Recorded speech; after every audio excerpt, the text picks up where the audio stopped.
Joining us now here in Jerusalem is Sid Rosenberg, the host of 77 WABC's Sid and Friends in the Morning show. Shalom. Shalom. Nice to be here. So first of all, Sid, tell us please about the decision to come to broadcast from Israel these days. Well, that decision was actually made on October the 7th. Logistically, it took some time to put this trip into place. You know, I've got a huge show back in New York and the States. So we had to make sure that, that the company back home, the station WABC, had its ducks in order. I have a guy on the ground here in Israel who lives here up by Gush Etzion. He's a wonderful friend, Yehuda Hanickman, who actually put together a whole trip for us. He got One Israel Fund to pay the way for the most part. So between Yehuda working on a sponsor, my station getting their ducks in order, it took a couple of months to get this thing going. But the truth is, I made the decision to come all the way back on that tragic day, the worst day, October the 7th. But you've been following the news, reporting the news. Why did you feel you needed to come here, to be here? That's such a great question because people keep saying to me, why now? I've got a friend who lives in Netanya, has a house on the beach. He goes, why now? Everything was so beautiful. We've got beautiful weather. It was safe. I go, no. Why now? You just asked the question. The answer is in the question because now is the time to come. It's easy to come to the beaches when everything is going well and the sun is shining. The question is when people need you, are you going to be there? And even though I've never been to Israel, I pride myself on being a very strong Jewish boy out of Brooklyn. And I was looking forward to getting here one day, and this is the time to come. I can't tell you how many people in the streets, very anecdotal, just me, but how many people I've met in the last 4 days in the streets that recognize me and go, thanks for coming. Thanks for coming now. This is the time where we need you. We need support from America, from New York, from around the world. So the decision to come now, I think it was the easy decision. This is the time to be here. I urge all my Jewish friends all over the world, come here now because A, the people here need you, and B, when you do that, you tell the bad guys, Hamas and Hezbollah and all these terrorists, we're not afraid. I have been here now for 5 days. I wear shirts with the Israeli flag. I wear a Jewish star. I'm wearing this lovely necklace, begging the terrorists to bring our people home. Begging is the wrong word, asking them. And I'm not afraid. I'm not afraid to walk into the Muslim quarter and tell these folks, hey, I'm Jewish. So I'm hoping I'm sending a message to Jews and non-Jews, but mostly Jews around the world. This is the time to be here. Now, you're here not just to visit and express solidarity. You're broadcasting and conveying important messages. And it was a two-pronged theme. It was, let me tell you this. I think the misconception out of Israel is something really bad happened in the South. It's still kind of going on, and they're embracing for something bigger in the North. But they don't know, for example, I went to a barbecue in just outside of Gush Etzion in Judea and Samaria, and 200 soldiers had just come home after 4 months of fighting. People don't know outside of Israel, this is going on all over the country. It didn't start with Hamas in the South. It's not going to end with Hamas in the South. I wouldn't have known that if I didn't come here and see those brave men and women who all hugged me. I think I've been able to tell the folks in New York just how widespread the issues are here, just how many enemies are living amongst us that want to kill us, which makes life even more difficult, yet people walk around with a smile on their face. And I wanted to be here, too, to see some of the places that I was aware of dating back to October the 7th. So those were the messages I wanted to convey. Plus, bring on local people. I want people to know that as bad as things can be here, as difficult, as scary, we're in a war zone, right? You wouldn't know it. People smile. They laugh. I've met some of the happiest, some of the most confident, some of the smartest and greatest people. I think as a whole, Israelis are the best people on the planet. Forget about New Yorkers. I live in New York. We got Moxie, was smart. Israelis are the best people on the planet, and you see that most times like these. Now, you recorded a few interviews from here, including an interesting interview with former President Trump, I understand. I did, and actually, the president has been on my show a couple of times. He'll be back on my show next Thursday. I was on his good buddy Steve Bannon's War Room podcast just a couple of minutes ago. And one thing you have to worry about is President Trump. There's been no president in the history of this country better to Israel than Trump. Right? A lot of guys made a lot of promises. 6 presidents before Donald Trump promised to move the embassy to Jerusalem. None of them did it. None of them, including a couple of Republicans like Bush 41 and Bush 43. Trump did it.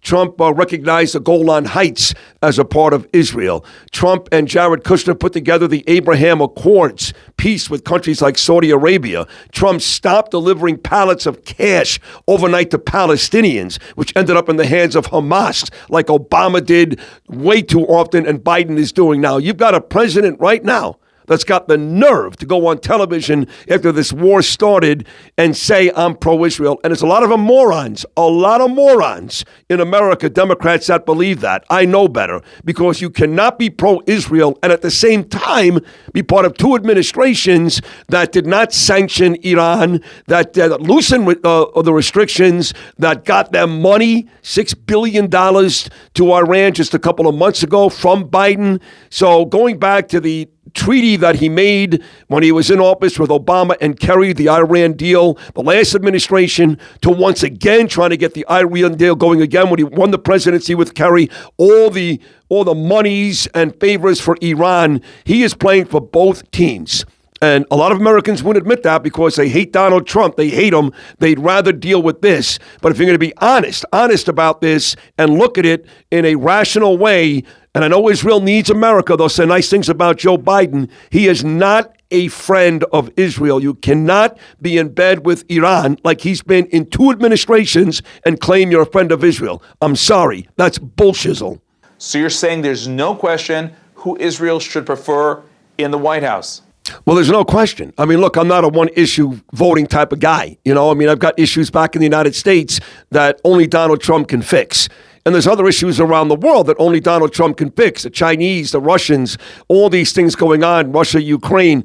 But in terms of Israel, again, I went over what this man did for Israel, Trump. Look, the guy's daughter, he's got one daughter. She's an Orthodox Jew. She converted. She keeps kosher. His grandchildren go to shul. He's been to shul on Rosh Hashanah. You think Joe Biden's been to shul? You think Barack Obama's been to shul? These guys hang out with a bunch of Jew haters, that whole Democrat party. You got Ilhan Omar, you've got Rashid Tlaib, you've got AOC, even Jews in the Democrat Party, people like Bernie Sanders that hate the Jews.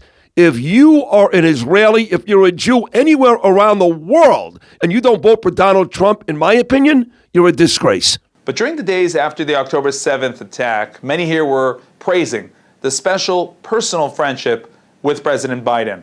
What personal friendship? Bibi can't stand him. Let's be honest. He says all the right things. Look, Israel needs America. They need the money, right? You got a war in the south. You're about to have this huge war in the north. It's going to cripple our country here in terms of resources. We need America. So they say nice things. Bibi's not a moron. He knows.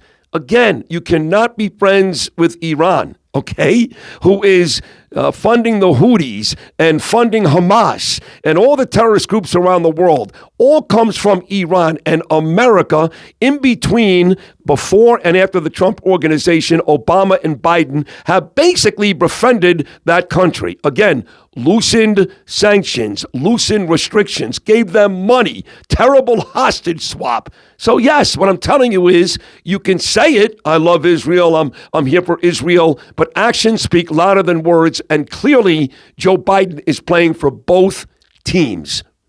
And it seems at this point, Sid, that the Biden administration is trying to promote a Palestinian state, despite what we've all gone through.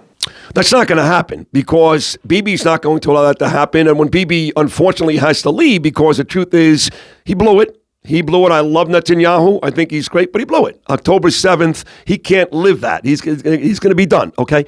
But whoever's in charge here, unless it's a real lefty, they're not going to allow that to happen. And that's another reason why. You just said it. You're going to ask me about Joe Biden? He's asking for a 2-state solution. Ladies and gentlemen, how long have we tried to live peacefully with these people? A 2-state solution. How many wars? How many years? How many buses have to get blown up? How many pizzerias have to get blown up? How many of our daughters have to get raped and babies thrown in ovens before we come to the realization, wow, after 70 years and longer, that they don't want a two-state solution. They want to destroy us. It's enough. No two-state solution. Wipe out Hamas. Let me ask you this. When the Palestinians, the innocent Palestinians, were asked to leave because we don't want to kill them, very nice of us, all these other countries, Egypt, Jordan, all these other Middle East countries, they didn't want them. They didn't want them. They said, no thanks.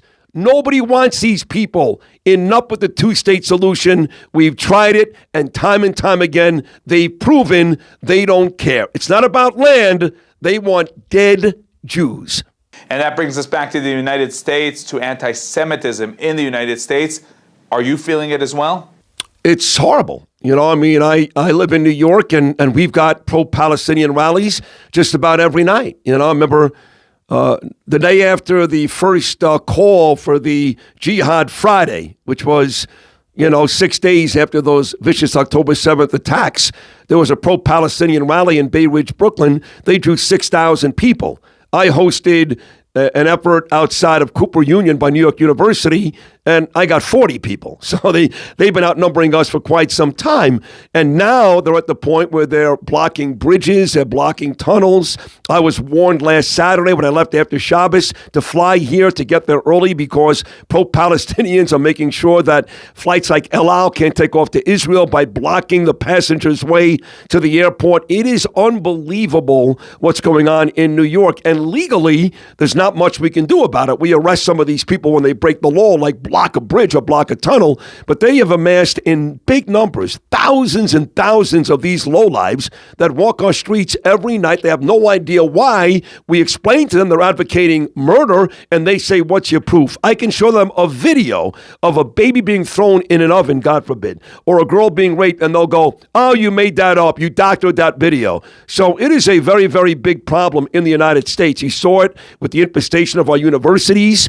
Two of the presidents have stepped down. By the way, they're still making $1 million apiece, but they stepped down. We are infested in America with anti-Semitism and folks now that find it chic and kind of cool to hate Jews and hate Israel. So what needs to be done, Sid? What do? I mean, you got to almost have to reteach a whole generation of morons. That's what you got to do. I mean, the parents don't care. The schools don't care.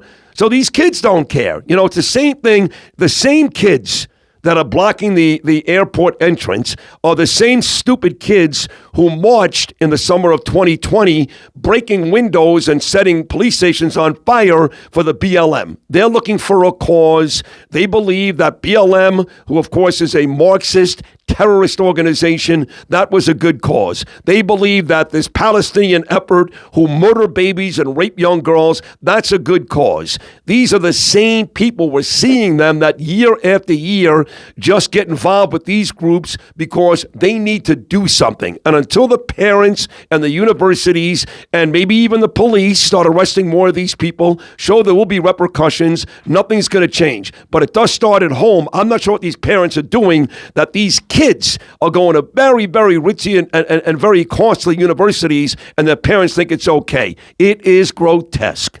Sid, this was a very tough, very serious interview. We got to end with something good. Let's end with something positive.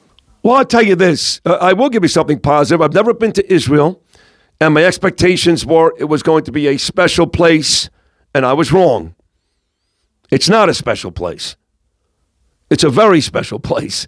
Above and beyond all the sights and the history, just amazing history. I'm happy that I had a chance to meet so many fine people because, as I said earlier during this conversation, and I mean this, I've never seen a better group of people than the Israelis. These are people going through a very difficult time. You wouldn't even know it. So it's a beautiful place.